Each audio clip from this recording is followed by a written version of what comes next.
Okay, so kunin natin mga Bible, buksan natin sa pinakamaikling aklat sa New Testament, 3 John.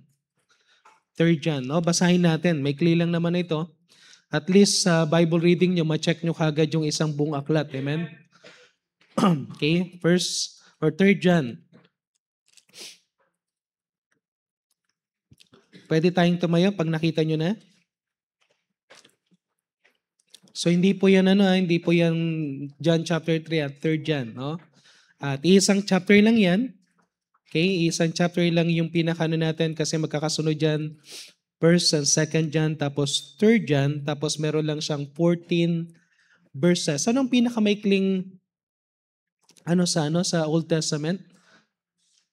Hindi yung book Obadiah. Okay? Pero sa book, no? Pero ito, isang book din ito, hindi ito chapter. This is a book, no? 3 John, ang pinakamaikli talaga sa lahat dahil mas konti siya kumpara daw sa words kapag binailang yung words, even ikumpara sa Obadiah. Okay, so basahin natin ang salit-salita ng 3 John. Okay, basahin ko sa verse 1, kayo sa verse 2, at salit-salitan tayo at sabay-sabay tayo pagdating sa verse 14.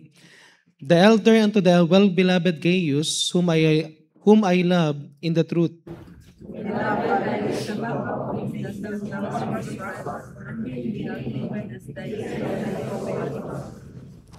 And for I rejoice greatly when the brethren came and testified of the truth that is in thee, even as thou walkest in the truth.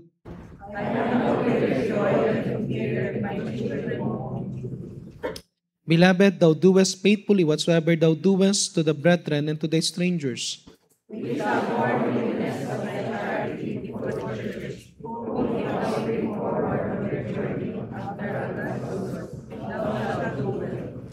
Because that for his name's sake they went forth taking nothing of the Gentiles.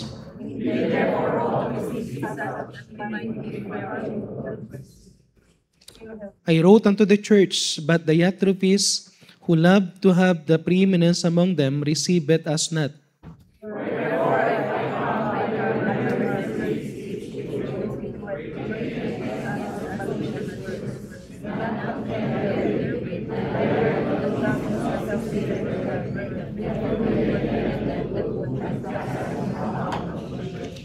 Beloved, follow not that which is evil, but that which is good.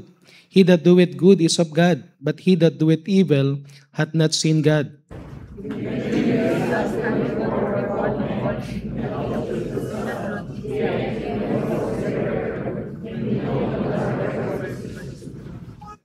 I had many things to write, but I will not with ink and pen write unto thee. Verse 14. But I trust I shall surely see thee, and we shall seek or speak face to face. Peace be unto thee, our friends. Salute thee. Greet thee, friends, by name. So makikita natin dito, actually, he mentioned 3 names. Gaius, Diotrephes, and Demetrius. Mamaya titingnan natin yung mga pangalan, pero hindi ako mag-i-speak regarding dun sa dalawa. But I want to speak about Gaius. Amen? Ang message natin ngayon is embracing the hospitality of Gaius. Okay, embracing the hospitality of Gaius. Missions booster natin next Sunday. Amen? Okay, so let's be hospitable. Amen? Okay, maging hospitable tayo sa ating mga visiting pastors. And by the way, gagawin din natin ito, church, pag-pray nyo rin ito, na meron tayong portion sa ating service din na gusto rin natin maging blessing sa mga members din natin na yung yung kayong may kakayanan, kayo magkakaroon din tayo sa mga less fortunate din. Okay, so gagawin din natin yan at sa pagkatapos din ng natin, sa bandang Christmas fellowship siguro. Okay? So may gagawin din tayo. Sige po, so tayo po muna yung manalangin. Diyos sa masalangit, muli po Panginoon, kami pong muli ay dumudulog sa inyong trono. Nagpapasalamat pong muli kami sa kalakasan na pinagkaloob niyo po sa amin. Maraming salamat po sa patuloy niyo pong pagbibigay sa amin ng buhay at ganoon din po for the blessings na pinagkakalob niyo po sa amin so that we could also become a blessing sa mga ibang mga tao, Panginoon. Nagpapasalamat din kami, Panginoon, for every opportunity that we can do good to the strangers, especially to the household of faith. At dalayan ko rin po, Panginoon, na bigyan niyo rin po kami, Panginoon, ng katangian na katulad ni Gaius. Pagpalain niyo po, Panginoon, ng bawat isa sa amin. At dalayan ko po na kung meron man po sa amin, Panginoon, na may mga need, may mga things din kami, Panginoon, na dinidesire in our life. Lord God, tulungan niyo po kami, Panginoon, na hindi po kami mag-concentrate sa mga need namin, but rather to look for the need of others. And someday makita rin namin, Panginoon, kung paano din po kayo mag-provide for our needs using other people. Pagpalain niyo po, Panginoon, ang mensahe. I pray that you will challenge us to be hospitable like Gaius. Dalayan ko po, Panginoon, na makita namin, Panginoon, ang characteristics na meron po si Gaius. Ito na po kami. Sama dalangin sa pangalan ng Panginoon Jesus. Amen. Okay, so pwede na po tayo maupo. So bigyan ko lang kayo ng mga background regarding sa pinag-uusapan natin. Sometimes if we yung nagano tayo sa Bible, kaya nga maganda, no? Kapag preaching na, by the way, paalala lang, no? Kapag preaching na, dapat nandito na tayo sa taas. Amen? Kaya kung meron pang nandyan sa tindahan, meron pang nandyan sa baba, meron pang kung kayo ay hindi na toddlers, at nasa toddlers kayo, pumunta na kayo dito sa taas. Amen? Okay? At hindi ito time para no? At siguro kung if you serve sa sa orchestra or kayo nag-serve kayo na at nag-break kayo saglit, pagdating sa dapat nandito na tayo, Balik tayo kagad because we are here to worship. Okay? Wala na tayo doon sa dati nating kinagisnan na klase ng reliyon na kapag simbang gabi, pumupunta ka lang para sa puto bumbong. Amen? Amen? Okay? Pumupunta lang para lang masabi na nakapagano, pero tanungin mo, anong narinig mong mensahe? Wala. Okay? So wag tayong pupunta dito sa church na hindi man lang natin narinig yung mensahe. Okay? May times may tinanong ako, naalala mo yung message ko na ganito? Pastor, anong message yun? Tanong sila Nagtataka ako kung naka-attend o hindi naka-attend, no? So parang nag-iisip tuloy ako, para bang mahirap bang i-memorize yung mga ko, kahit na wala man lang, kahit man lang na kahit konting pagtingin, konting naalala. Bakit? Sana may maalala ka pag umating ka sa church, sana may maalala ka, amen? Sana may message kang nakuha, amen? Now, isang bagay na makikita natin dito, kaya mahalaga yung message, yung preaching, kasi sometimes hindi tayo, di ba? Pag nagbabasa ka ng Bible, hindi mo ganong naunawaan. Pero pag nagkaroon na ng preaching, ganoon ba? Ibig sabihin pala, ganun pala yun. Okay? For example, Gaius. Ilang beses binanggit si Gaius sa Bible?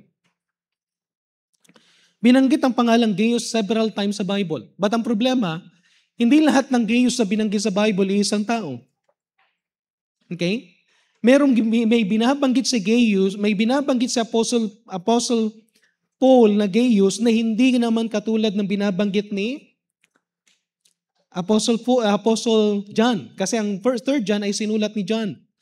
And si Apostle Paul may binabanggit na Gaius na kung titignan, para bang may mga ibang scholar na parang tinag-iisipan din na the same kaya ito na mga Gaius na binabanggit. Kaya nga sabi nila, at least meron daw at least 3 or 4 Gaius kapag tinignan natin kung sino-sino itong mga Gaius na binabanggit. Amen? Pero ang kagandahan sa pangalang Gaius, lahat ng Gaius na binanggit sa Bible, blessing. Amen? Demetrius binanggit twice. Pero isang Demetrius, good report. Pero yung Demetrius that is silversmith, hindi good report. Pero yung Diotrephes, hindi talaga good report. Pero ang ganda ng Gaius, pangalang Gaius is talagang consistent. May binabanggit si Apostle Paul sa Acts chapter 19 verse 29. This is the Gaius from Macedonia, and the whole city was filled with confusion. And having caught Gaius and Aristarchus, men of Macedonia. Tinawag silang men of Macedonia, Paul's companion in the travel. Okay? So, makikita natin yung ginagawa ni Gaius. And tinitingnan ko rin ito kasi may binanggit uling another Gaius, pero kasama uli si Aristarchus. So, tinitingnan ko rin na possibly na 2 tao kaya isang klaseng Gaius lang pinag-uusapan sa Acts chapter 20 verse 4. Acts chapter 20 verse 4, sabi, and they accompanied him into Asia, Sopater of Berea, and of the Thessalonians, Articus or Aristarchus, Secundus, and Gaius of Derbe. Pero meron siyang binanggit uli na Kasi yung pag naglalagay sila ng pangalan na may ano yung description, sinabi kanina of Macedonia. Tapos ngayon binanggit Gaius, pero binanggit naman na bakit kay Aristarchus hindi binanggit na of Macedonia, pero bakit pagdating kay Gaius may sinabi uli na of Derbe. Okay? So yun yung sinasabi ng mga scholars na may possibility na magkaiba, pero dahil sila ay dalawang kasama ni Aristarchus, possibly na pero talagang baka mayaman talaga tong si Gaius na merong bahay sa Derbe, meron ding bahay sa Macedonia or ano, but in some way makikita natin ang ginawa niya is naging companion siya ni Apostle Paul. Pero meron din siya binabanggit sa Romans chapter 16 verse 23, Gaius mine host, and of the whole church saluted you. Erastus, the chamberlain of the city, saluted you, and Quartus, a brother. Meron siyang tinutukoy dito na Gaius na ito naman ay miyembro sa Corinth, which is binaptize niya sa 1 Corinthians chapter 1 verse 14. I thank God that I baptized none of you but Crispus and Gaius. So possibly tatlong klase ng Gaius na kilala ni Paul or dalawang Gaius na kilala ni Paul. Pero iba rin yung Gaius na binabanggit ni Apostle Paul. Okay? Kay Apostle Paul, Apostle John, kasi ito kay Apostle Paul. Kay Apostle John naman, yung binanggit niya dito is si Gaius na beloved, no? Sabi niya dito, tinukoy niya dito na ano, the elder, sabi niya sa may verse 1 ng 3 John, the elder of the well-beloved Gaius, tinawag siyang well-beloved. At possibly daw siya ay isang apostle ni John o isa sa mga naturuan ni John. And again, isang makikita natin dito, yung Gaius naging blessing kay Apostle Paul, may Gaius din na naging blessing kay John. At alam niyo kung ano ibig sabihin ng Gaius, and most of the time gusto kong tignan yung mga ibig sabihin ng pangalan. Okay? Sino sa inyo alam yung ibig sabihin ng pangalan ninyo? Okay? O nasa dictionary ba yung pangalan ninyo, kaya saan galing, no? Yung mga Pilipino, iba-iba talaga yung ginawang pangalan, no? Pero wag na yun, baka tumagal tayo doon sa joke, amen? Dito na lang tayo, seryosohin na lang natin, amen? Okay? So, dito makikita natin din another thing, si Diotrephes. Si Diotrephes naman is member siya ng church na pinapastoran ni Gaius. Possibly daw si Gaius is a pastor. Kasi meron siyang inaano dito na makikita natin kung paano niya the elder, ang tinukoy siya ni Apostle John. Meron siyang position, maybe si Diotrephes naman is may position na maybe one of the elder, parang one of the men of the church. Pero sabi dito, isang problem kay Diotrephes na makikita natin is, ang sabi niya dito is sa may verse 9, I wrote unto the church, but Diotrephes, who loved to have the preeminence among them, receive it as not. So hindi naman siya pastor, pero gusto niya magkaroon ng preeminence. Okay? Gusto niya magkaroon ng parabang yung makilala siya doon sa kanila. And sometimes, makikita natin na sometimes nagdi-decide siya to the point na sabi niya dito, hindi niya kami welcome. Sabi ni John sa verse 10, wherefore, if I come, I will remember his deeds, which he doeth prating against us with malicious words. Kung ano yung sinasabi niya against kay John, and not content therewith, neither that he himself received the brethren, and forbidden them that would, and casted them out of the church. Pinapalayas niya yung mga taong pumupunta sa church. Okay? So, si Gaius, very hospitable. Si Diotrephes, kabaliktaran. Tapos later on, may binanggit na Demetrius. Sino si Demetrius? Si Demetrius is hindi miyembro ng church ni Gaius. Okay? Hindi siya miyembro. At hindi siya part ng But isang bagay na binanggit niya dito, binanggit ni Apostle Paul si Demetrius. And by the way, sabi ko nga, may Demetrius the silversmith, and Sabian. Yan yung tumuligsa kay Apostle Paul. Pero yung tinutukoy dito na Demetrius is meron siyang kakaibang testimony. At ang pinaka niya dito kay Demetrius sa may verse 12, and Demetrius have good report of all men, and of the truth itself, yea, and we also bear record, and we know that our record is true. So bigla niya binanggit si Demetrius for one reason. And that reason is for Gaius, na kahit na hospitable na si Gaius, ang sabi niya, sana Gaius, hindi ka lang maging hospitable, but gayahin mo pa yung mga iba pang tao na nagkaroon talaga ng good report. Consistent report like Demetrius. Di ba sabi ni Pastor John, hindi mo pwedeng masasabing faithful ka until mamatay kang faithful. Pwede kang faithful ngayon, yung last year of your life, hindi ka faithful. Pag namatay kang unfaithful in the last year of your life, you are still unfaithful.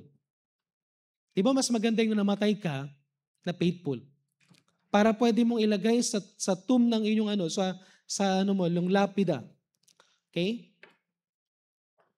I have bought a fight, no? Tapos pwede mong kung gusto mo, died faithful. O ilagay mo, died backslider. Eh, wag naman ganon. Mas maganda naman yung we died faithful. Yung masasabi talaga natin na faithful tayo.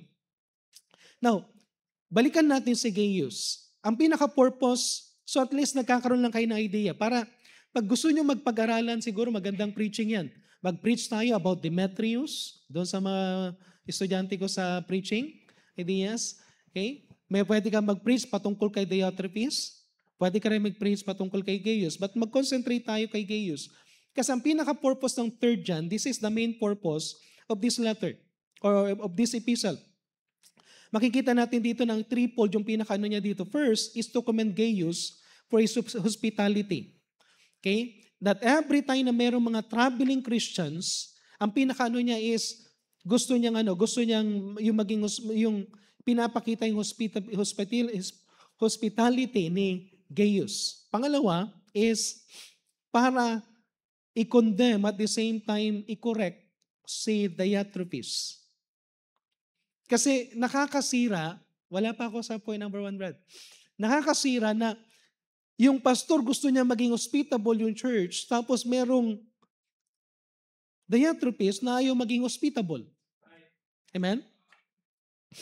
Then, ang pangatlo is to encourage Gaius to imitate Demetrius. Na para bang ibig sabihin, magkaroon ka pa ng goal na mas lalo pang higitan mo pa yung bagay na ginagawa mo na ngayon. Amen? Remember, do not maintain what you are doing. Okay? Kapag minintain mo ang isang bagay na ginagawa mo, wala nang growth. At kapag nag-maintain ka na lang, ibig sabihin, malapit ka nang mamatay. Amen? Amen? Kasi pag hindi ka nakainom ng maintenance mo, patay. Amen? Amen? Amen? Kaya maganda yung hindi ka nag-maintain. You need to go for new things. Alam nyo ba na meron silang ngayon na, meron silang, hindi ko alam kung ano yung study na yon na kapag kumakanta ka daw ng from the heart na nagkakaroon daw ng yung nagko-cause ng something sa body mo na tawag dito yung nagke-create ka ng hormone, yung nag-ano ka ng hormone na mas nagiging healthy ka. Kasi masayahin ka. Kaysa naman yung palagi kang malungkot, gumagawa ka rin ng hormone para merong ring hormone na sinisikreate din yata kapag ka masyado ka malungkot na nagpapadali ng buhay mo. Amen?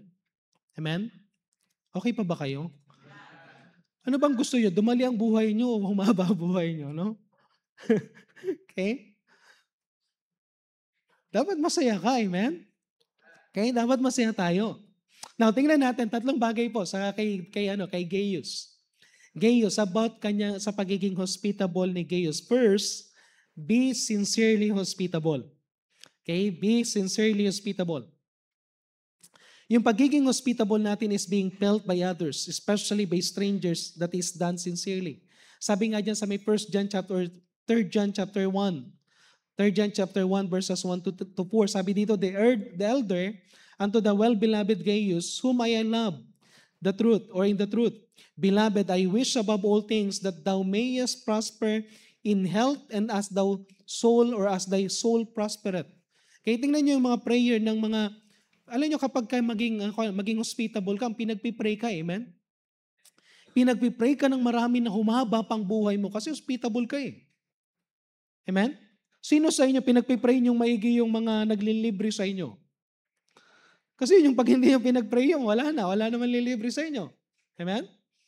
Kaya kayo mga anak, pag-pray niyo yung magulang niyo, baka kinukonsimo niyo yung mga magulang niyo, madali yung buhay ng magulang niyo, wala na mag-aalaga sa inyo. Okay? Pero kapag meron kang ginagawa, ang prayer sa'yo talaga, sumaba yung buhay mo, pagpalain ka, hindi lang physically, but your soul prospered.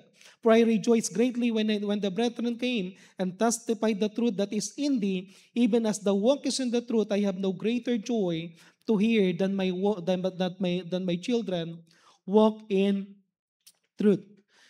Si Gaius, makikita natin, Gaius is truthfully showing hospitality to the brethren and strangers.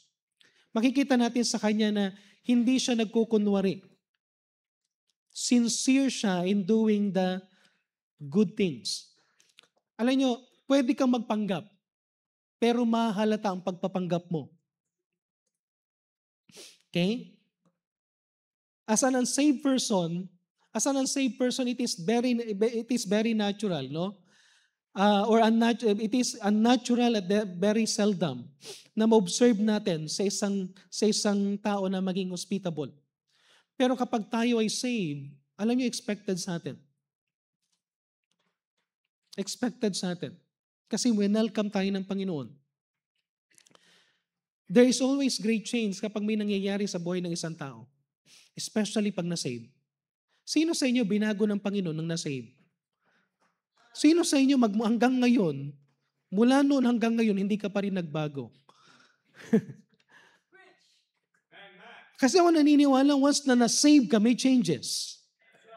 Kahit anong gawin mo, ano yan, meron changes yan. Tingnan nyo si Zacchaeus. Zacchaeus is a greedy person. Very greedy yan, talagang selfish. Para bang ang lahat sa kanya, gusto niyang ano yan talaga, na kahit anong gagawin. Actually, during that time ng Roman Empire, during that time, isa sa pinakaginawa nila is kumuha sila ng mga Jew para silang mangolekta. And hindi sila ganun ka-particular kung magkano ang kinokolekta mo. As long na maibigay mo sa kanila yung yung gusto nilang ibigay mo sa kanila, bahala ka na. At gagawa siya ng lahat ng korupsyon na gagawin niya. Very greedy yan. Pero tingnan nyo nang nasa-save. Sa Luke chapter 19 verse 8, anong ginawa niya? And Zacchaeus stood and said unto the Lord, Behold, Lord, the half of my goods I give to the poor. Imagine mo yung tendency ng isang na-save. Ang tendency ng isang na-save, nawawala yung selfishness. Hindi niya iniisip yung sarili niya, ang iniisip niya ibang tao. Okay? So nasa niya na is nagkakaroon na siya ng desire. And even sabi niya, kung meron man akong ginawan ng masama, I will restore fourfold. Kaya ako naniniwala kapag hindi tayo, kuminsan, okay, by the way, huwag tayong baliktad ha, huwag tayo ang mag-expect as a Christian, huwag tayo ang mag-expect ng nabubulol ako, no? Huwag tayo mag-expect ng hospitality sa ibang tao, tapos tayo mismo hindi natin nakikita sa sarili natin. Kasi ganun kuminsan tayo, nag-expect tayo ng isang bagay, pero hindi mo naman pinapakita. Parang hindi, dapat tutuhanin natin sa buhay natin. Ang isang bagay na na-expect natin. By the way, kapag naging natural ka na maging hospitable, ang mga tao din sa'yo magiging hospitable din sa'yo. Amen? Si Tabitha. Kilala niyo si Tabitha? Ano yung pinaka-popular name ni Tabitha? Dorcas. Okay? Si Tabitha or Dorcas. Dahil siya isang saved person, makikita niyo isang bagay na makikita natin kay Dorcas sa Acts chapter 9, verse 36 and 39. Ang sabi sa verse 36, and there was at Joppa a certain disciple named Tabitha, which is by interpretation called Dorcas. And this woman was full of good works and alms deed, which she did. Isang bagay na makikita niyo kay Tabitha, gustong-gusto niya maging blessing. Amen? Alam niyo isang bagay na tunay na ligtas? Hindi mo in-expect yung ibang tao na maging blessing sa iyo. Kasi ang hindi ligtas, anong gusto ng hindi ligtas? It is more blessed to receive than to give. Yan ang pinakaano ng hindi ligtas. Okay? Pero ang ligtas, it is blessed to give than to receive.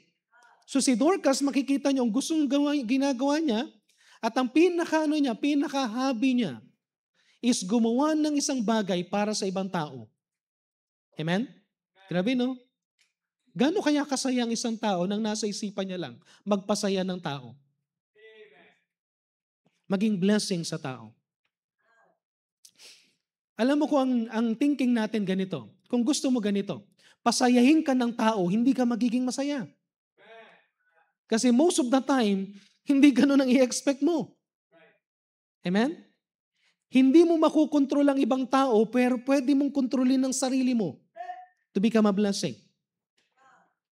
Do not expect others. Hindi mo pwedeng kontrolin ang ibang tao na maging blessing sa'yo, gumawa ng mabuti sa'yo, pero pwede mong kontrolin yung sarili mo to become a blessing. At si Dorcas, ganun siya. Sa verse 39, nung siya ay namatay, ang sabi dito, then Peter arose and went with them. When he was come, they brought him to the upper chamber, at doon yung mga widows stood by him weeping. Ang sumalubong kay Peter yung mga widows and showing the coats and garments. Coats and garments. Sabi ng mga widows, ito yung ginawa ni Dorcas. Ito yung mga bagay na binibigay niya sa amin. Ito yung mga bagay na pinagkakabalan niya. And maraming nagpipray kay Dorcas, maraming tao doon sa place na yun na pinaglalamayan nila si Dorcas dahil doon sa kanyang ginawa. At purihin ang Panginoon, binuhay siya ni Peter. Amen? Kaya nga mahabang buhay kapag pag masaya ka may ginagawa. Amen? Kaya maganda, mayroon tayong ginagawa sa ano. Now, mahalaga na meron tayo as a true believer, we need to desire to do something. Ako naniniwala, sinabi sa 1 John chapter 1 verse 6, tingnan isang bagay na makikita natin. As a believer, makikita natin ito eh. Ang sabi, if we say that we have fellowship with Him and walk in darkness, we lie and do not the truth. Pag sinasabi mo, ako ay ligtas na. Pag sinasabi mo, ikaw ay na kay Kristo na. Ang Panginoon nasa liwanag, pero bakit ka naglalakad sa kadiliman?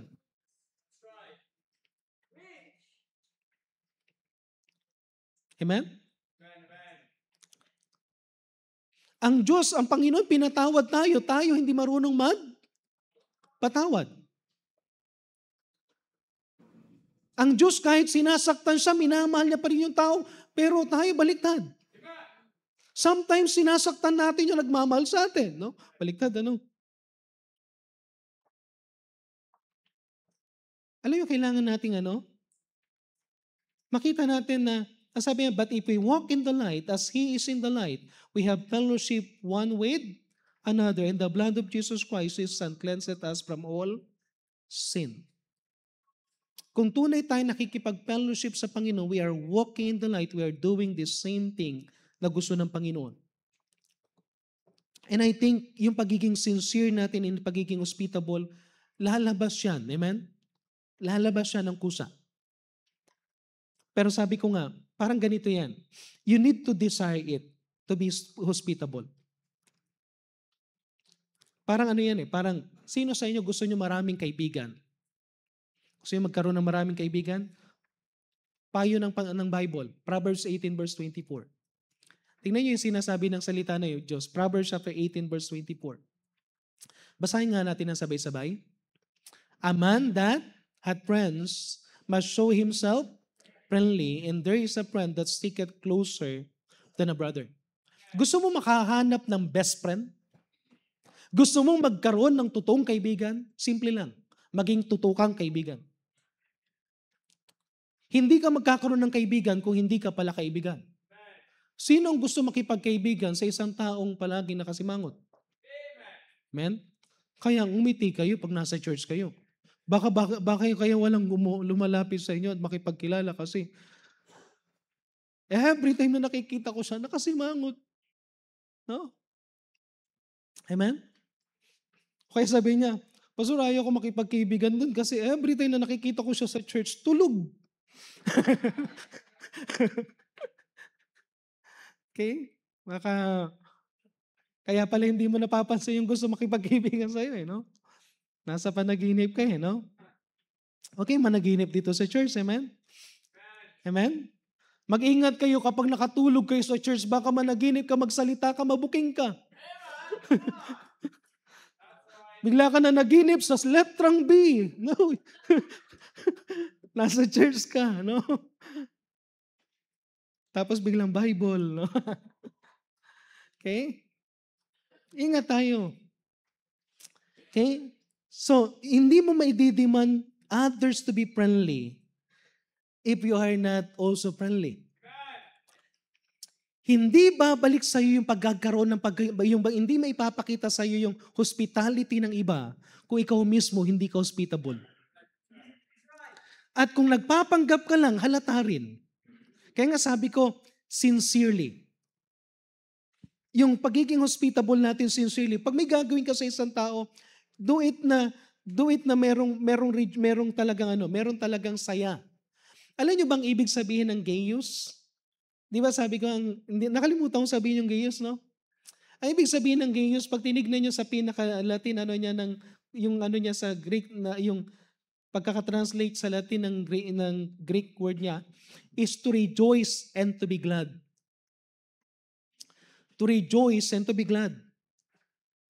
Kaya kung makikita natin, pag sinabi natin gaius, ako naniniwala, si gaius ay masayahing tao. Si Gaius meron siyang gladness in his heart. He is always rejoicing. Why? Because of his sincerity in doing things, especially to become hospitable. Anong tendency? Masaya si Gaius na ginagawa yan. Hindi ka napipilitan. Amen?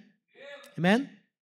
Kaya kapag nagbigay tayo sa ating missions booster para sa mga kapastoran, huwag mo i-expect, Pastor, hindi naman lahat ng mga pastor nagiging sa atin, o kaya hindi naman din sila nagbibigay din sa atin. Huwag nating expect kung anong pwede nilang gawin. Tingnan natin kung ano yung pwede natin gawin. Ang Diyos pwedeng magbalik yan sa ibang paraan. Para bang ganito, ang Laloma Baptist Church expected palagi na tayo hindi ako naniniwala sa mother church sa daughter church. Pero in-expect tayo kasi tayo yung sending church. Amen? Pero sige lang. Maging blessing lang tayo. The more na i-bless tayo ng Panginoon. It is more blessed to give than to receive. Amen? Okay? Personally, yung allowance ko, sabi ko nga, by faith, binabalik ko sa opening, and thank you, church, dahil kahit binabalik ko sa church, yung in-illustrate ko last time na kung paano mag-provide ang Panginoon, yung Philippians 4:19, at in-illustrate ko yung goodness, na sabi ko, binabalik ko yung aking offering, pero sabi ko, wise yung mga men eh.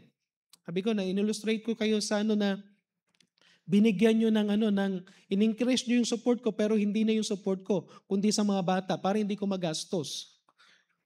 Okay? Pero yun yung Philippians 4:19 eh. Na kahit magkano ako magbigay, ipoprovide pa rin yung need. Di ba sarap kapag na-experience mo yung Philippians 4:19? Di ba ang sarap kapag nagiging honest ka na at nagiging masaya ka sa ginagawa mo? Kaya nga sabi dito sa may verse 6, sa 3 John chapter 1, which we have borne witness of the charity before the church, whom if thou bring forward of their journey after a godly sort, thou shalt do well. Sabi niya, yung ginagawa mo, nawi-witnessan ito ng maraming mga tao sa church. At yung ginagawa mo na yan, napakagandang bagay na ginagawa mo, sabi ni Apostle John. At sabi niya sa verse 3, balik lang tayo sa verse 3, for I rejoice greatly. Hindi lang kayo ang nagre-rejoice, but even other people rejoice dahil nakikita nila yung testimony. How we walk in the truth. Amen? So be sincerely hospitable. Second, be faithfully hospitable. Simplihan na lang natin, no? Hindi lang sincerely but faithfully. Amen? But faithfully. 1 John or 3 John chapter 1 verse 5. Beloved, thou doest faithfully. Ang sabi dyan sa may verse 5, Beloved, thou doest faithfully whatsoever thou doest to the brethren and to the strangers. Binanggit niya yung word na faithfully, which have borne witness of thy charity before the church, whom I have, if thou brings forward of the journey after a godly sort, thou shalt do well. Alam nyo, pag may sinimulan kang isang bagay na sinimulan mo yan at hindi mo tinapos, useless. Amen? Amen? Halimbawa, nag-enroll ka para maging lawyer. Tapos hindi mo tinapos, hindi ka pa rin lawyer. Amen? Amen? Sinimulan mo yung bahay mo. Meron kang foundation, meron kang pero walang bubong, hindi pa rin bahay yan. Amen? Ang isang bagay na sinimulan na hindi mo tinapos faithfully, wala pa rin.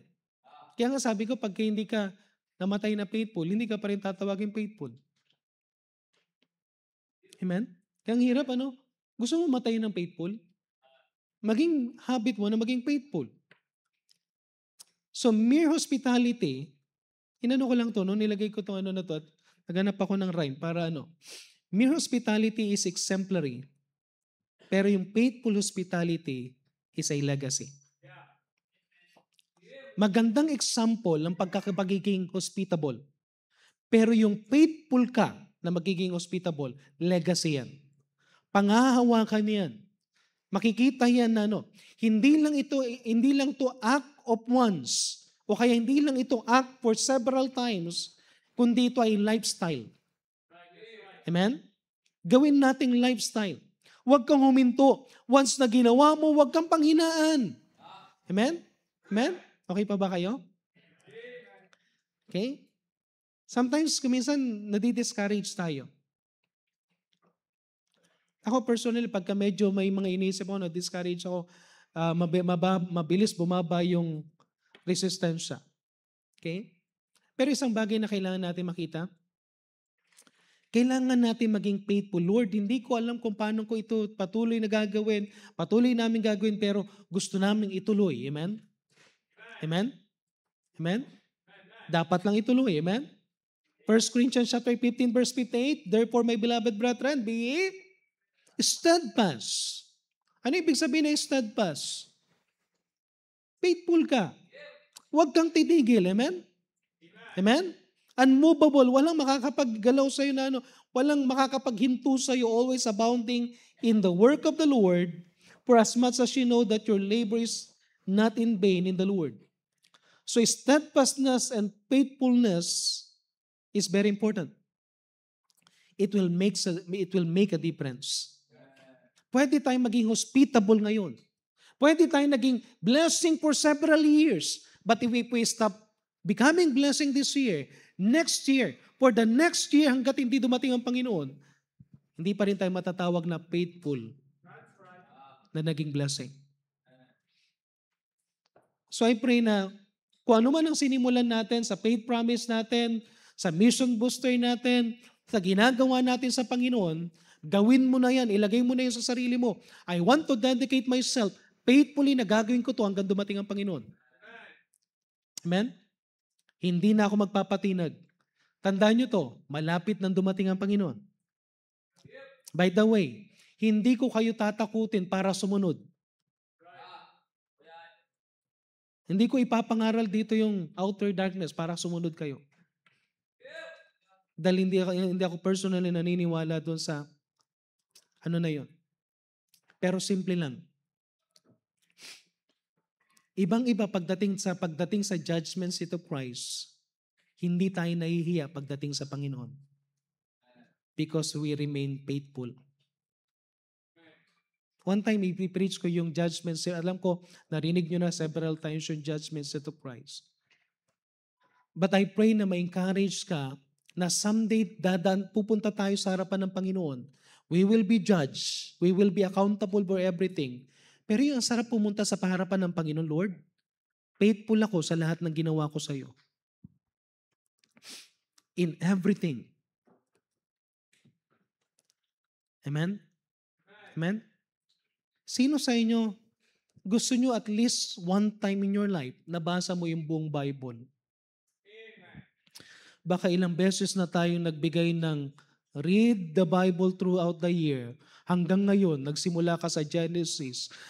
Nagsimula ka ng January, excited ka, Genesis. Ano ka talaga, basa ka ng basa.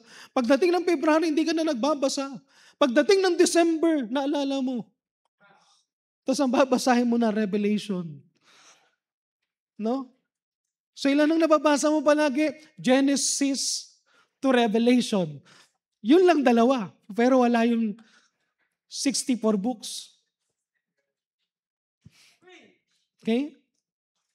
Pero alam niyo yung at least one time lang sa buhay mo, masabi mo, nabasa ko from Genesis talaga yung 66 books hanggang sa pinakalas na verse. Yung check mo yan. Alam niyo kaya binigay yung kulay blue na ano na yon? Kasi chapter by chapter yun eh. Ngayon, kung hindi mo natapos ngayon, huwag kang uling magsimula sa Genesis. Tapusin mo yun next year. Amen?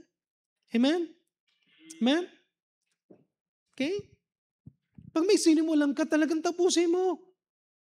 A man with character will finish what he started.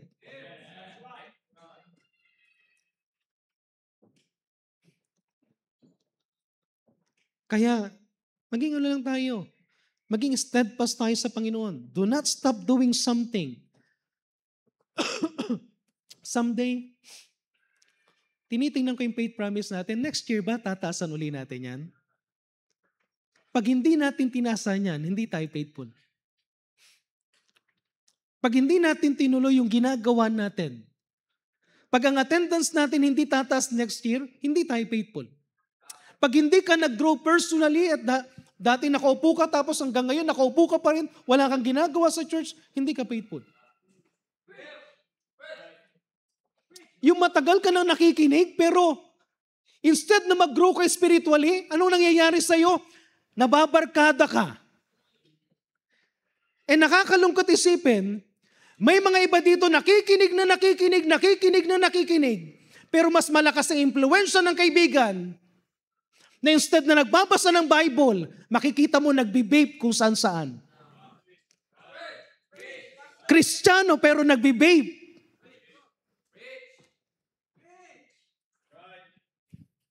Akala nyo walang nakakakita sa'yo? May nakakakita sa'yo ang Panginoon. Kristiyano ka pero nandun ka sa tayaan ng loto. Paano ka nag-grow?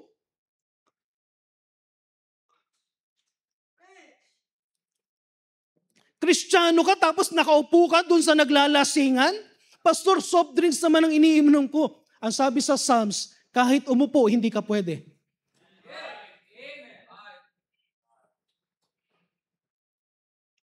Kung walang nangyayari sa'yo na nag-i-improve ka, hindi ka faithful. Kung pinalo ka ng Panginoon, ang gagawin mo, pag isa lang ang katanggihan ng isang taong pinalo na faithful, the more na pinapalo ka ng Panginoon, the more na ikaw ay nagiging holy. Wala akong nakitang isang tao na pinalo ng Panginoon na sinabi niyang faithful siya sa Panginoon na hindi naging holy. Dahil ang pinaka-purpose ng Panginoon, bakit siya namamalo, bakit siya nagkukorek? Kasi yung holiness gusto makita ng Panginoon. Kaya once na kinukorek ka ng Panginoon, imagine mo, sabi mo, faithful ka, binabalik-balikan mo yung kasalanan mo, nanunod ka na naman ng fornication. May maling relationship ka, tinanggal mo na, binalikan mo ulit. May kinorek na ang Panginoon na mali sa'yo, binabalikan mo pa rin? Amen? May pinatawad ka na hanggang ngayon, hindi mo pa rin pinatawad. Ilang beses ba dapat magpatawad? Alam mo yung isang bagay na para bang, akala ko ba, sabi mo, faithful kasi ang faithful. Ang isang katangian ng faithful, kung igagrap mo ang faithful, ganito ang itsura ng graph. Kung igagrap mo ang faithful, hindi yan pababa. Kung igagrap mo ang faithful, hindi lang yan yung maintain lang na ganun. Pag igagrap mo ang faithful, Kahit hindi yan diretso na 45 degrees, at least makikita mo yan, dire-diretsong pataas. Kahit dahan-dahan, pero pataas ng pataas. At pagdating sa dulo, sasabihin mo, dahil naging faithful ka, hindi ka na the same before. Amen? May pagbabago sa buhay mo. May changes. And by the way, if we are doing something for the Lord, if you are doing something in the church, ito na lang pala, if you are doing something in the church, please, wag mong gawin para sa tao.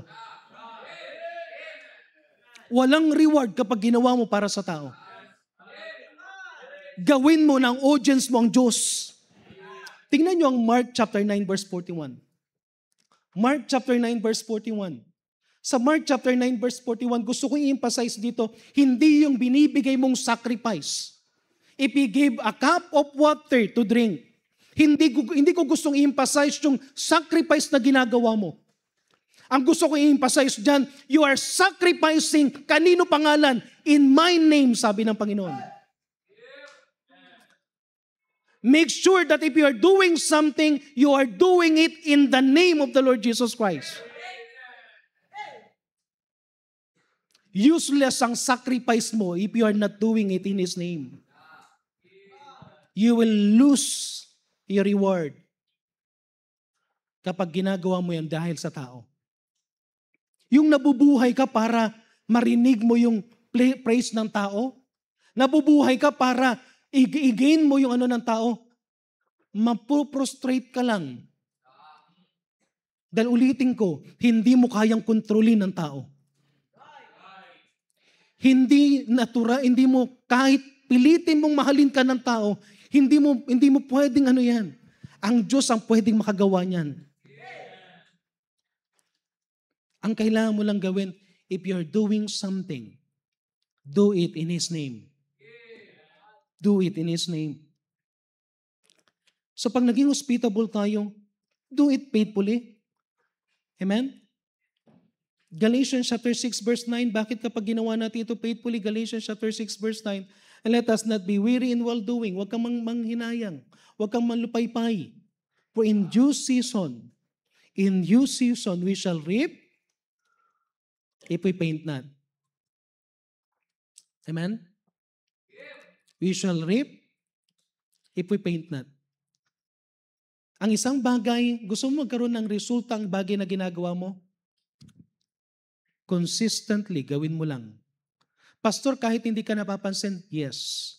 Kahit wala ka nare-receive na kapalit, yes. Gawin mo lang diretso. Kahit nadi-discourage ka na, yes. Maging faithful ka lang, makikita mo, someday, in due season, you will reap if you faint not. Just continuously do it. And last, be extraordinarily hospitable. Ano yung una? Be sincerely. Dapat totoo sa puso mo.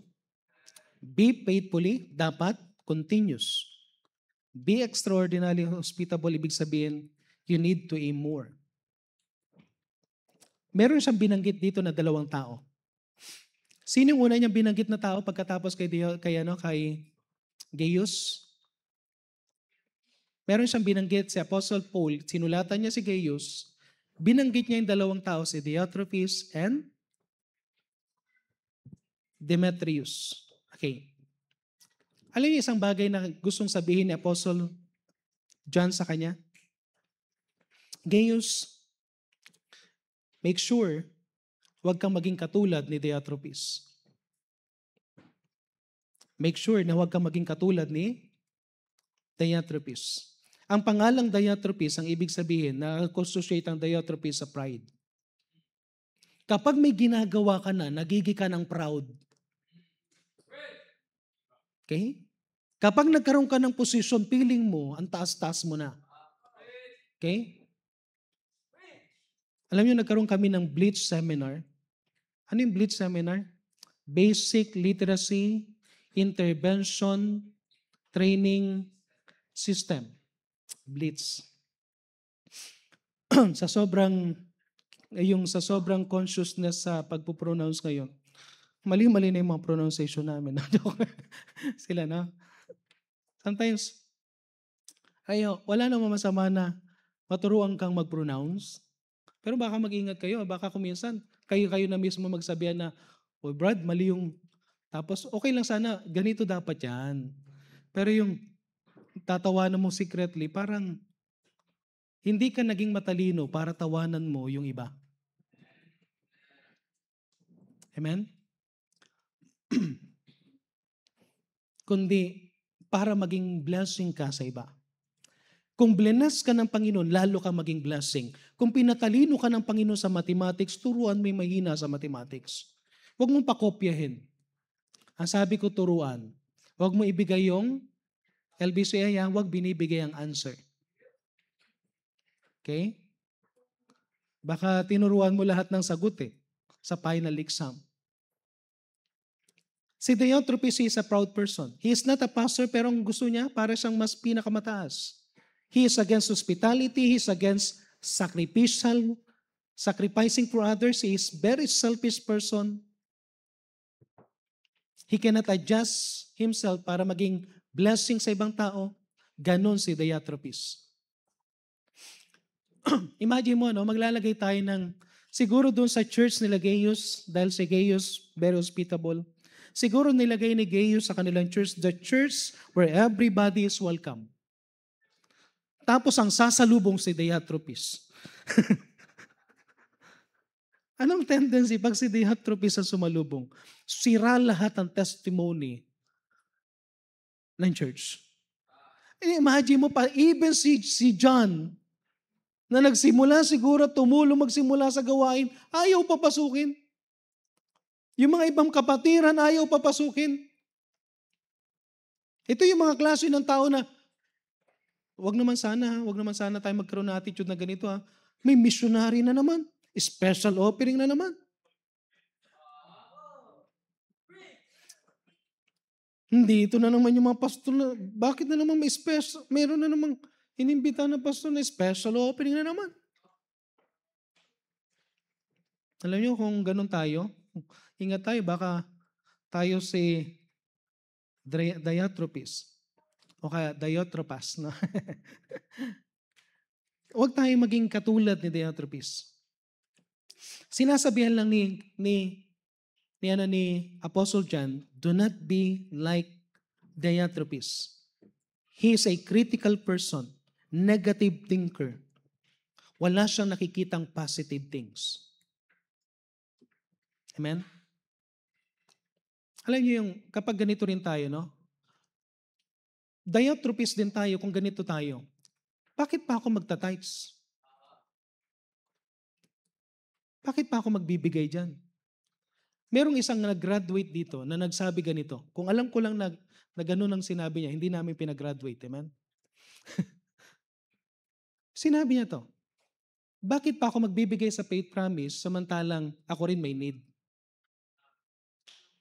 At in-influensyahan niya pa ang dalawa pa.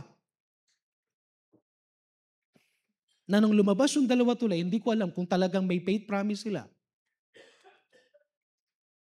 Because of that wrong thinking. Pero hindi nila alam, sabi ko. Kaya sabi ko sa mga Bible College, kung meron man kayong kukopyahin dito sa church, kopyahin niyo yung pagiging giver. Kasi hindi blines ang Laloma Baptist Church kung hindi tayo naging giver. Walang blessing kung hindi tayo naging giver. Okay? At binanggit niya si Demetrius, bilang pagtatapos, binanggit niya si Demetrius. Ang sabi niya sa verse 12, Demetrius had good report of all men, and of the truth itself, yea, and we also bear record, and you know that our record is true. Diyan lang tayo mag-isay, brad, hanggang magtapos. Diyan na ako. Isang bagay na makikita natin dito, si Demetrius, he is not just doing good, he is doing it faithfully. To the point na nagkaroon sila ng consistent report that whoever, tanungin mo kahit na sinong tao na nakakakilala kay Demetrius, they have one thing na sasabihin, meron siyang good report. And they could bear the truth itself, sabi niya. And ye, we also bear record. Tandaan niyo to. Hindi pwedeng magsinungaling ang maraming tao. Pwede mong dayain ang sarili mo. Pero hindi mo pwedeng dayain kung anong nakikita sa iyo ng tao. Kung anong karamihan na nakikita sa iyo. And kakaiba ang testimony ni Demetrius. Hindi ko alam kung si Demetrius ay buhay pa that time. Kung si Demetrius ay talagang o kaya naging, pero ang pinaka ni Apostle John sa kanya, hindi siya nagkaroon ng hesitation na magsabi, kung meron ka mang kokopyahin, John, it must be Demetrius. Yan lang ang kokopyahin mo. You need to imitate. Kung meron man tayong gagawin pa, alam nyo, maghanap pa tayo ng mga tao na hindi pa natin, alam nyo yung something na hindi pa natin nagagawa pa sa Panginoon. Ang 2026 is another year. Amen? Okay, sino sa inyo natatakot sa 2026? Hindi natin alam kung pwedeng mangyari sa 2026. I think November 30 ba yung may rally uli ngayon? Meron uli ngayon eh. Ang gulo na ngayon ng bansa, may rally ngayon. Yung Mindanao gustong humiwalay na sa Pilipinas. Binubuhay uli yung usapin na hihiwalay ng ang Mindanao. May mga things na gano'n. May mga things na parang na ang gulo ngayon. Ang problema kasi natin ngayon, alam mo na kung sino may kasalanan, pero ang pinapakulong yung mga malilihit, no? Okay? Problema natin, hindi natin alam kung ano mangyayari sa 2026. Okay, but listen. Simple lang para maging excited tayo sa 2026. Meron ka pang hindi nagagawa sa Panginoon, gawin mo na. Higitan mo pa. Alam niyo kung bakit? It might be na pwedeng dumating ng Panginoon sa 2026. At kung hindi man, okay lang. Halimbawa, Pastor, kung ginawa mo na lahat tapos hindi dumating ang 2026, may reward naman lahat ng gagawin natin. Or hindi nga dumating ang Panginoon, ikaw naman ang kinuha ng Panginoon. Parang vice versa eh. Hindi natin pwedeng sabihin na malakas tayo ngayon. Pwede tayong ngayon, pwede tayong bumigay. Anytime. Pero isang bagay na kailangan lang natin, first, be sincere sa ginagawa mo. Kapag ginagawa mo sincerely, do it faithfully para maging legacy. Pag binigyan ka pa ng opportunity ng Panginoon, alam yung may buhay ka pa hanggang ngayon at kinokorek tayo ng Panginoon, inaayos tayo ng Panginoon, make sure na next time, let's do it much greater. Much greater. Extraordinary. Second mile. Amen? Amen? Huwag tayong hihinto. Amen? So pwede tayong tumayo lahat, magkaroon tayo ng short invitation.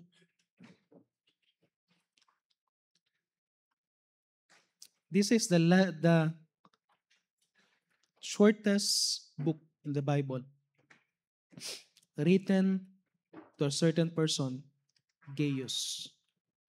Pero tingnan mo rin ito na isang letter din ito personally sa'yo. Letter sa'yo dahil gusto ng Panginoon. Parang ganito ang sinasabi ng Panginoon. Kung wala kang ginagawa sa Panginoon, ngayon may gawin ka na.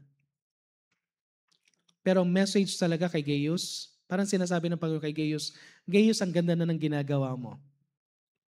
I recommend you for what you are doing. Pero, maging faithful ka. Huwag kang hihinto. At kung maaari, Gaius, taasan mo pa.